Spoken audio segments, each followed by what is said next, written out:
The morning sun blazes over the town square as a restless crowd gathers, their whispers thick with dread. A pale, trembling figure kneels, head bowed, awaiting his fate. Then, in one swift, merciless swing, it's over.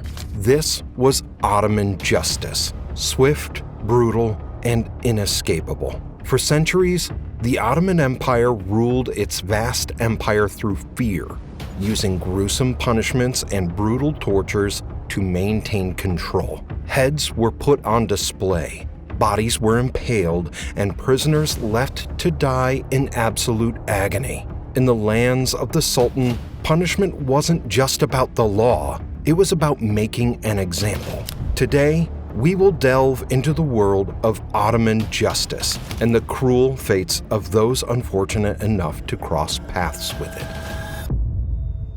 The Ottoman Empire ruled for almost 600 years. It maintained its vast territories through military strength and absolute authority. Its legal system was a blend of Islamic law and imperial decrees, all enforced without mercy or empathy. Crimes against the empire, particularly treason, rebellion, and espionage, were dealt with severely. Executions were carried out publicly and with calculated brutality, intended to serve as an example to others who might seek to challenge the empire's authority. Even high-ranking officials and royal family members were not immune to violence, as political maneuvering often led to silent assassinations or orchestrated purges within the imperial court. For lesser offenses, punishments were still severe and deeply humiliating.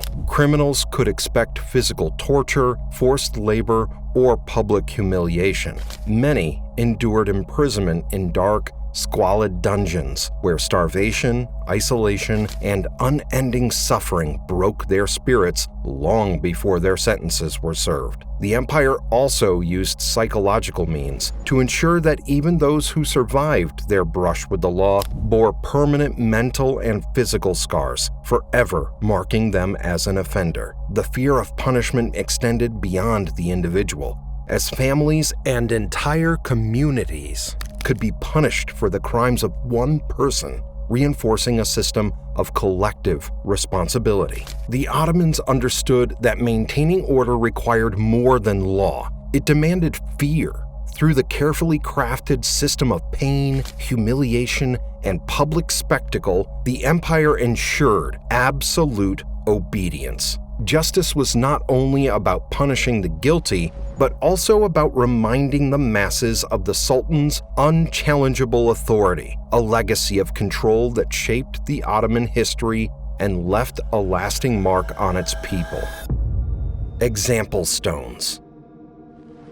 At the heart of Topkapi Palace, just outside the central gate leading to the second court, stood the example stones, two marble pillars that served as a chilling reminder of the Sultan's absolute authority. But these were not merely decorative structures, they were monuments of terror, where the severed heads of high-ranking officials and political enemies were placed for all to see. The heads of viziers and other powerful men were stuffed with cotton, signifying their former rank in the Ottoman court, while those of lesser individuals were filled with straw, reducing them to insignificance even in death. These grisly trophies reinforced the message that no one, regardless of status, was safe from the Sultan's wrath. Beyond the example stones, the area near the central gate was sometimes piled with severed noses, ears, and tongues, left as gruesome evidence of mass executions of the empire's enemies.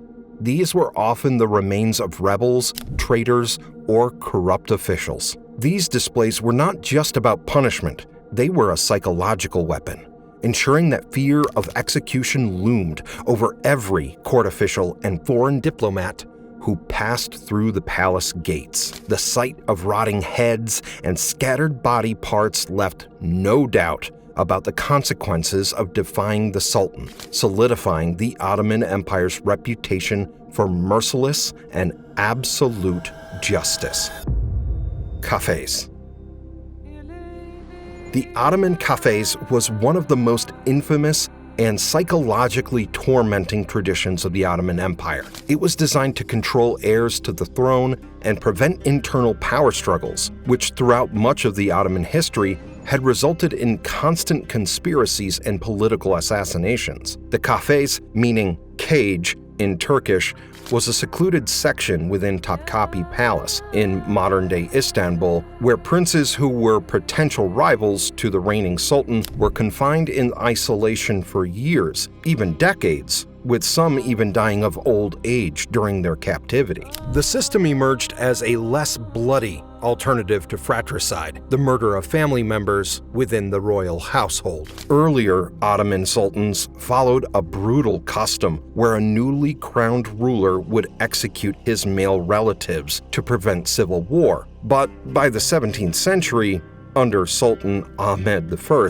the practice of fratricide was abolished, and instead, male heirs were imprisoned in the cafes. Though they were not physically harmed, their existence was one of loneliness, paranoia, and slow mental decay. Inside the cafes, princes lived in a metaphorical gilded cage. They were prisoners without free will, but sometimes had access to concubines or were allowed some degree of freedom. They had no political power, no freedom, and limited contact with the outside world. Many were forbidden to marry or have children, ensuring their bloodline ended with them, again, preventing any civil war or strife. Some became mentally unstable, having spent years or decades in isolation with no meaningful human interaction. The final victim of the cafes was Mehmet VI, the last emperor of the Ottoman Empire. He was 56 years old by the time he was released from his cage and ascended to the throne. When the Sultan died without an heir, a prince from the cafes would suddenly be pulled from isolation and placed on the throne. Their experiences often left them unfit to rule, and this resulted in weak, paranoid sultans easily controlled and manipulated by their advisors. Castration. The castration of Ottoman eunuchs was a brutal and often deadly procedure carried out to create servants, harem guards, and imperial officials who were seen as loyal, non-threatening, and neutral.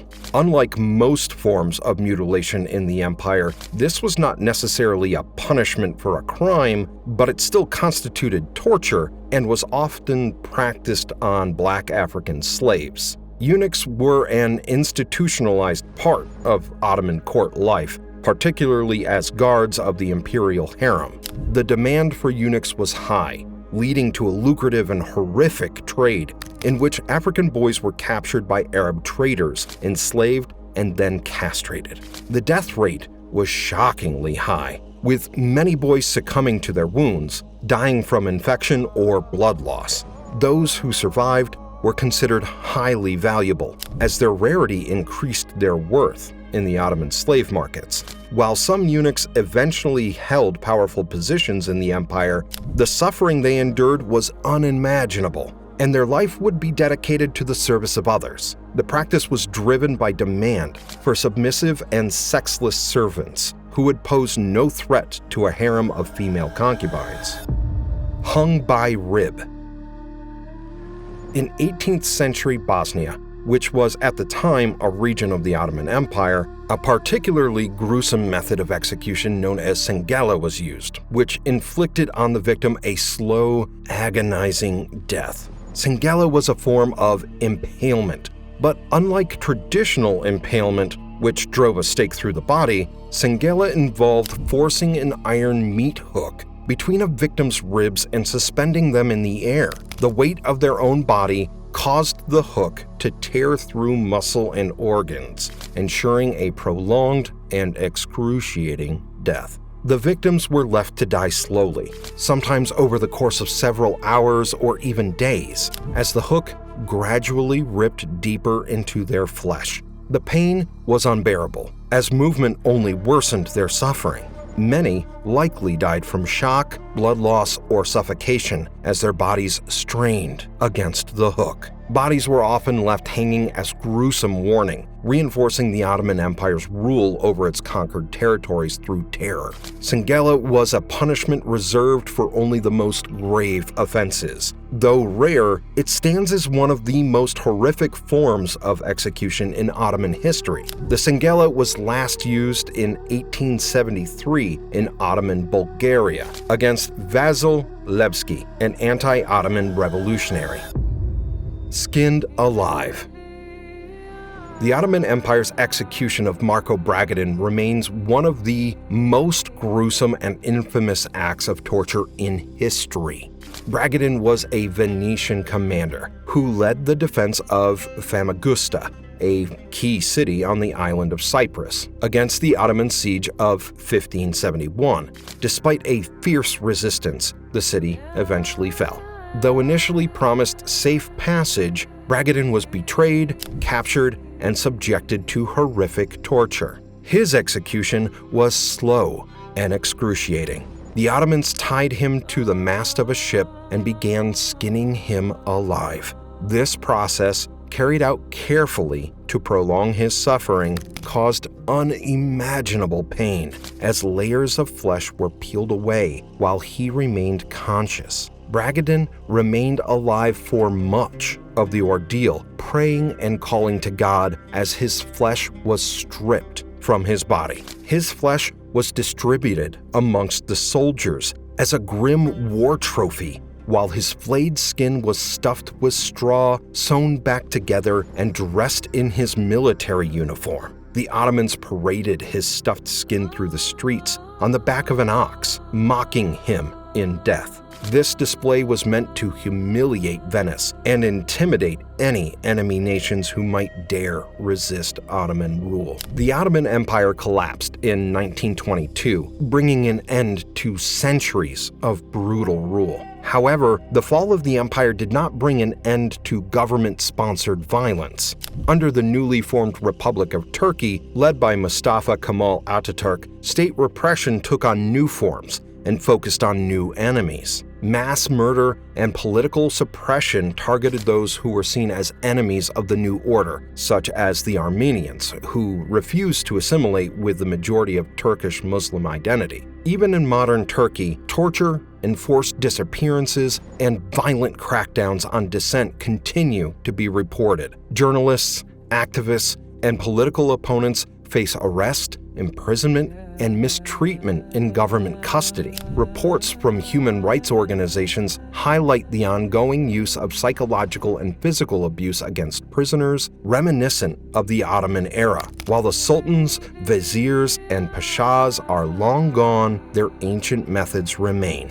These stories aren't just echoes of the past. They warn us of what humanity is capable of. If you believe these dark chapters must never be forgotten, like, share, and subscribe. And don't forget to turn on notifications, because only by understanding history can we hope to build a better tomorrow.